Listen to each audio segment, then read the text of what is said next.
Hey guys, welcome back. இன்றைக்கி ஒரு சூப்பரான சாட்டர்டே. Day started at 3. ஆக்சுவலாக கொடைக்கானல் கிளம்பலான்ட்டு நான் ஃபஸ்ட்டே கிளம்பிட்டேன். வீட்லேயும் வர மாதிரி தான் பிளானு. அப்புறம் 2 நாள் நான் ஸ்டாப்பாக இருக்க போகுதுன்னு சொன்னோடனே பேக் அடிச்சிட்டாங்க. அப்புறம் என் ஃப்ரெண்டை கால் பண்ணி நீ வான்னு சொல்லி இப்போ 4:30க்கு கிளம்ப போகிறோம். ஸோ வீடியோ எடுக்கிறது என் ஃப்ரெண்டு. ஸோ நம்ம இப்போ BE6ல் ஈவியில் ட்ரிப் போகிறோம். ஸோ ஆல்ரெடி 100% சார்ஜ் இருக்குது. ஸோ எப்படி இந்த ட்ரிப் இருக்க போகுதுன்றது எக்ஸ்ப்ளோர் பண்ணலாம்.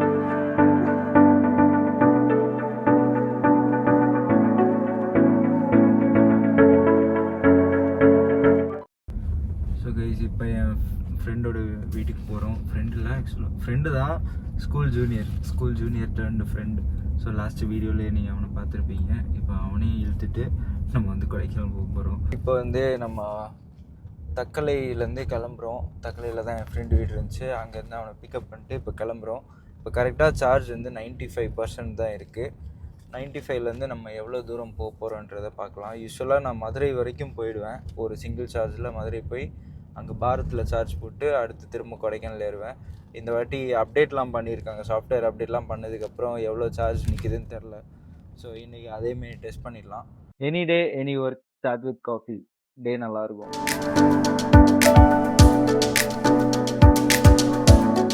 ஸோ கைஸ், நம்ம ஃபஸ்ட்டு டோல் நாகர்கோவில் தாண்டினோடனே ஃபஸ்ட்டு ஒரு டோல் வரும். இங்கே தான் க்ராஸ் பண்ண போகிறோம். மொத்தம் 5-6 டோல் இருக்குது. கொடைக்கானலில் மேலே ஒரு டோல் இருக்குது. ஸோ எல்லாத்துக்குமே ஆனுவல் பாஸ் நம்மக்கிட்ட இருக்குது. ஸோ அந்த ஆனுவல் பாஸ்லேயே ஃப்ரீயாக போயிடலாம்.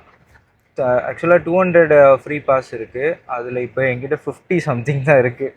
3-4 மந்த்ஸில் 3 மந்த்ஸ் தான் இந்த காரை ஓட்டினேன். அதிலே 150 கிட்ட ஆனுவல் பாஸ் முடிஞ்சிருச்சு. மீதி 50 தான் இருக்குது இப்போ. அண்ட் மேலே கொடைக்கானலில் மட்டும்தான் அமௌண்ட் எடுப்பாங்கன்னு நினைக்கிறேன். அங்கேயும் நம்ம லோக்கல் ரெஜிஸ்ட்ரேஷன் ப்ளஸ் என்னோடய ஆதார் கார்டுமே கொடைக்கானலில் தான் இருக்கனால லோக்கல்னு சொல்லிட்டு போயிடலாம். So now the actual journey starts.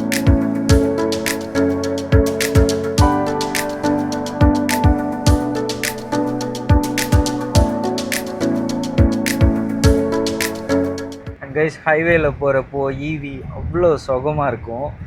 இதோட கம்ஃபர்ட் ஆக்சுவலாக எனக்கு பர்சனலாக கிறிஸ்டாவை விட இது கம்ஃபர்ட்டாக ஃபீல் ஆச்சு. அதனால தான் நான் இதை வாங்கினேன். இதில் பெஸ்ட்டு ஃபீச்சரே எடாஸ் தான். ஸோ இங்கே ஒரு பட்டன் இருக்குது, லேன் அசிஸ்ட். இதை ப்ரெஸ் பண்ணோன்னு வைங்களேன், லேன் சென்ட்ரிங் ஃபங்க்ஷன் ஆக்டிவ்னு வந்துருச்சா. நம்ம கையை எடுத்துகிட்டு அப்படியே ஓட்டிகிட்டே போகலாம். யூஸ்வலாக லாங் போகிறப்போ இப்படி தான் போவேன். பட் சில டைம் வந்து நம்மளை அறியாமலே நம்ம தூங்கிடுவோம். ஸோ அந்த டைம் நம்ம கொஞ்சம் கேர்ஃபுல்லாக இருக்கணும். எப்போவுமே கூட ஒரு ஆள் இருந்தால் நமக்கு பிரச்சனை இல்லை. தனியாக போகிறப்போ இதெல்லாம் போட்டுட்டு போனால் கொஞ்சம் டேஞ்சர் தான், நான் அனுபவத்தில் சொல்கிறேன். அண்ட் நமக்கு இந்த பட்டன் ப்ரெஸ் பண்ணால் அடாப்டிவ் க்ரூஸ் கண்ட்ரோல் ஆக்டிவேட் ஆகும். அதாவது நம்ம என்ன ஸ்பீட் செட் பண்ணுறோமோ அதுக்கு போகும். பட் ஃப்ரண்ட்டில் ஏதாச்சும் வண்டி போச்சுன்னா ஆட்டோமேட்டிக்காக ஸ்லோ ஆகும். ஸோ அந்த மாதிரி ஒரு ஃபீச்சர் இருக்குது. அது எனக்கு அந்தளவுக்கு ப்ராக்டிக்கலாக ஃபீல் ஆகலை. ஏன்னா அப்பப்போ வண்டி ஸ்லோ ஆகும். ஃப்ரண்ட்டில் போகிற வண்டிக்கு ஸ்பீடுக்கு ஏற்றபடி வண்டி திரும்ப ஸ்லோ ஆகும். அது நமக்கு அந்தளவுக்கு வேலைக்கு ஆகாது.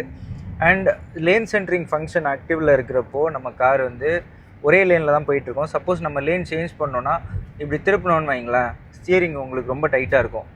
அட் த சேம் டைம் இந்த இண்டிகேட்டரை லெஃப்ட் போட்டு இப்படி திருப்பினோன்னா ஸ்டியரிங் ஃப்ரீ ஆகிடும். இது ஒரு ட்ரிக்கு. ஏதாச்சும் ஈவி யூஸ் பண்ணுறீங்க, எடாஸ் யூஸ் பண்ணுறீங்கன்னா இதை வந்து மைண்டில் வச்சுக்கோங்க.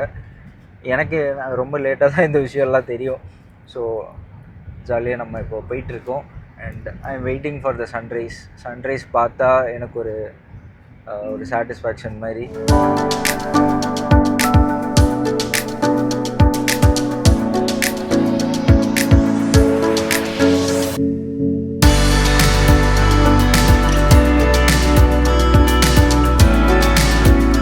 கைஸ், சன்ரைஸ் ஆகுது. டைம் இப்போ ஆல்மோஸ்ட் 6:30 அண்ட் சன்னை பார்க்குறதுக்கே அவ்வளோ அழகாக இருக்குது.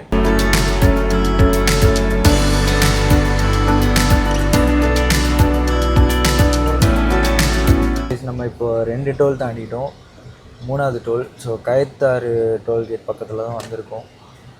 இதுவுமே என்னோடய ரெகுலர் ஸ்பாட். ஸோ டோல்கேட்டுக்கு ஒரு 2 கிலோமீட்டர் முன்னாடி ஸ்டாப் பண்ணுவோம். ஸோ எப்போவுமே ஊர்லேருந்து ஆரம்பித்து ஒரு 100-120 கிலோமீட்டர்ஸ் தாண்டினோடனே அடுத்த பிரேக் எடுப்போம். ஸோ நம்ம வந்து இப்போ எவ்வளோ வந்திருக்கோம், 120 கிலோமீட்டர்ஸ். அதாவது மகிழ்ச்சி டீ ஷாப்லேருந்து 120 கிலோமீட்டர்ஸ் இங்கே வந்திருக்கோம். ஸோ இங்கே இன்னொரு பிரேக் எடுத்து காஃபிலாம் குடிச்சிட்டு திரும்ப கிளம்பலாம். ஃபைனலி நம்ம திருமங்கலம் டோல் தாண்டிட்டோம். ஸோ இப்போது நம்ம சார்ஜ் எவ்வளோ தெரியுமா, 28% தான் இருக்குது. இன்னும் மதுரைக்குள்ளே அந்த ஏர்போர்ட் பின்னாடி இருக்கிற பாரத் பங்க்குக்கு தான் போகணும். ஸோ அங்கே கிட்டத்தட்ட 20 கிலோமீட்டர்ஸ் ஆகும். இங்கேருந்து போய் சார்ஜ் போட்டு எவ்வளோ ஆகுதுன்னு பார்க்கலாம்.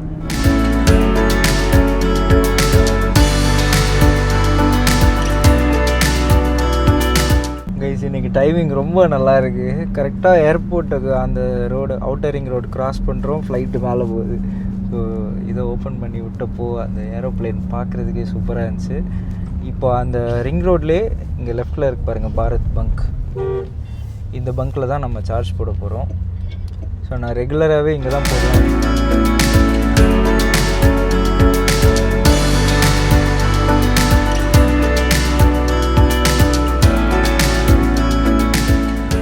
இப்போ சார்ஜ் ஏறிட்டுருக்கு. ஏறிவே நமக்கு இங்கே டிஸ்பிளேல காமிக்கும் எவ்வளோ இன்னும் டிசி சார்ஜிங். இதில் பார்த்தீங்கன்னா கரண்ட்டாக எவ்வளோ நம்ம சார்ஜ் போடுப்போ 26% இருக்குது. இன்னும் எவ்வளோ மினிட்ஸ் இருக்குன்றதை இங்கே காமிக்கும். 1 hour 28 minutes காமிக்குது. பட் அதோட ஃபாஸ்ட்டாகவே ஏறும். 60 கிலோவாட்டில் ஏறுது. ஆமாம், 1.5 மணி நேரமா? ஐயோ, 1.5 மணி நேரம்னா ஆக்சுவலாக 85% வரைக்கும் நமக்கு ஃபாஸ்ட்டாக சார்ஜ் ஏறிடும். 85 to 100 வந்து அப்படியே திரும்ப டபுள் டைம் ஆகும். ஸோ மேக்ஸிமம் நான் வந்து 85-90 சார்ஜ் ஏறிச்சுனாலே எடுத்துகிட்டு போயிடுவேன். ஏன்னா நமக்கு மேலே கொடைக்கானல்லேயும் சார்ஜர் இருக்குது, அங்கேயே நம்ம போய் சார்ஜ் போடுவோம். ஏன்னா இப்போ நம்ம போடுற சார்ஜ் கொடைக்கானலே காலி ஆகிடும். பூரி சாப்பிட்டு அடுத்த வேலையை பார்க்கலாம். பூரி சாப்பிட்டா இன்னும் தூக்கம் தான் வரும். But we have no other option. Taste நல்லாயிருக்கு. ஸோ நீங்கள் அந்த பெட்ரோல் பங்கில் சார்ஜ் போட்டிங்கன்னா ஆப்போசிட்லேயே இங்கே சாப்பிட்டு போகிறப்போ வண்டி ஃபுல் சார்ஜ் ஆகிடும். நம்ம எங்கே இருந்தாலுமே எவ்வளோ சார்ஜ் ஏறுதுன்றது இந்த ஆப்லேயே பார்த்துக்கலாம். ஸோ இந்த ஸ்டாட்டிக் ஆப் இருக்குல்ல, very static. So static app நம்ம ஓப்பன் பண்ணாலே நம்மளோட கரண்ட் சார்ஜிங் டீட்டெயில்ஸ் காமிக்கும். ஸோ இப்போ கரண்ட்டாக 38 rupees ஆகிருக்கு. இன்னும் 55 minutes தான் காமிக்குது இந்த ஆப்பில். ஸோ 1 hour கரெக்டாக நம்ம எங்கே வேணாலும் போயிட்டு வந்துடலாம் அதுக்குள்ளே. அண்ட் எவ்வளோ பேலன்ஸ் இருக்குது? ஓகே, 1800 பேலன்ஸ் ஆல்ரெடி இருக்குது.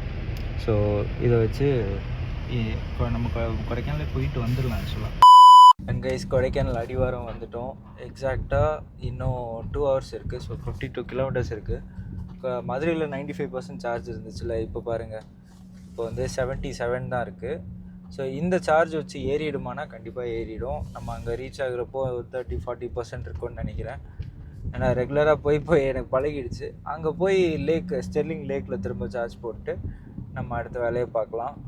So enjoy the hill journey.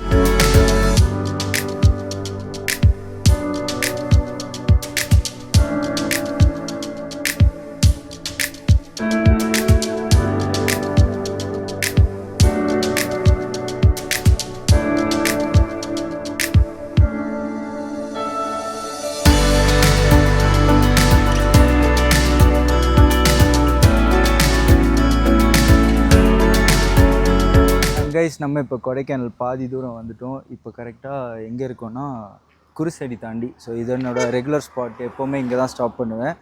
And என்னோடய ஃப்ரெண்டுமே வந்திருக்காரு, கொடைக்கானல் கை. எங்கே போகணும் நீங்கள்? நான் தேனி போகணும். தேனி போயிட்டு வீட்டில் தெரியுமா? வீட்டில் தெரியுமா எங்கே ஹைதராபாத் போகிறதா? ஆமாம் ப்ரோ, வண்டியில் போகிறேன் தெரியாது ப்ரோ. வண்டியில் போகிறது தெரியாதா? கவர் பண்ணாதீங்க. அனிட்டா வீட்டில் பார்த்துக்கோங்க, கார்லேயே ஹைதராபாத் வரைக்கும் போகிறாங்களா? எதுக்கு போகிறீங்க? சரி, ஏதோ உள்குத்து இருக்குது. நான் இதை வந்து எடிட்டிங்கில் தூக்கிடுறேன்.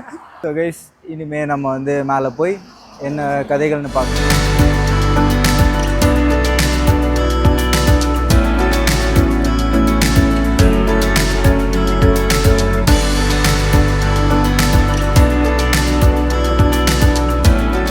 இப்போ டோலுக்கு கொஞ்சம் முன்னாடி இருக்கும். இங்கேருந்தே டிராஃபிக் ஆரம்பிச்சிருச்சு. இன்றைக்கி வீக்கெண்டு, நான் அதை யோசிக்காமல் வந்துட்டேன். அண்ட் இப்போ சீசன் கூட. நம்ம காட்டேஜ்லேயுமே 3 காட்டேஜுமே இன்றைக்கி ஃபுல்லு. ஸோ நானே என் ஃப்ரெண்டோட காட்டேஜெலாம் ஸ்டே பண்ணுவேன் இன்றைக்கி. அந்தளவுக்கு ஒரு பீக் டைம் இன்றைக்கி. அண்ட் இப்போது நமக்கு 54% சார்ஜ் இருக்குது. நீங்கள் பார்த்தா தெரியும், 54 தான் இருக்குது. இன்னும் நமக்கு ஒரு 20 கிலோமீட்டர்ஸ்குள்ளே இருக்கும் மேலே போய் ரீச் ஆகிறதுக்கு. ஸோ நேராக லேக் போயிட்டு லேக்லேயே ஸ்டெர்லிங்கில் சார்ஜ் போட்டு நம்ம அடுத்த வேலையை பார்ப்போம். And guys we are finally at Kodaikanal lake. Lunch சாப்பிட்டாச்சு. ஸோ லன்ச் சாப்பிட்டு இப்போ லேக்கை சுற்றி ரவுண்ட் போகிறோம். ஸோ இங்கே வர்றதுக்கான ரீசன், எப்போவுமே நான் கொடைக்கானல் வந்தால் ஃபஸ்ட்டு இதுதான் என்னோடய ஸ்பாட். லேக் வராமல் நான் போனதே கிடையாது. ஸோ கொடைக்கானல் வந்தாலே இது என்னோடய ஃபிக்ஸட் ஸ்பாட். லேக்குக்கு வந்தே ஆகணும். இப்போது டைம் 3:30, ஆல்மோஸ்ட் 11 ஹவர்ஸ் ஆகிருக்கு எங்களுக்கு ஃபைனல் டெஸ்டினேஷன் வந்து ரீச் ஆகுறதுக்கு. ஸோ இது ஈவினால் கிடையாது, நாங்கள் நிறைய பிரேக் எடுத்தோம். அதில் பாதி தான் நீங்கள் பார்த்துருப்பீங்க. ஸோ இப்படி தான் என்னோடய ஜேர்னி இருக்கும். அண்ட் ஃபைனலி இப்போ 47% சார்ஜ் இருக்குது. இப்போ திரும்ப இங்கே கொடைக்கானலில் ஸ்டெர்லிங்கில் ஒரு சார்ஜர் இருக்குது, அந்த ஜியோவோட சார்ஜர். ஸோ அங்கே தான் சார்ஜ் போட போகிறோம். ஸோ இது ஸ்டெர்லிங் லேக்கோட பேக் சைடு. இங்கே தான் நம்ம வந்து சார்ஜ் போட போகிறோம். அங்கே இருக்குல்ல ஜியோ பிபி பல்ஸ்,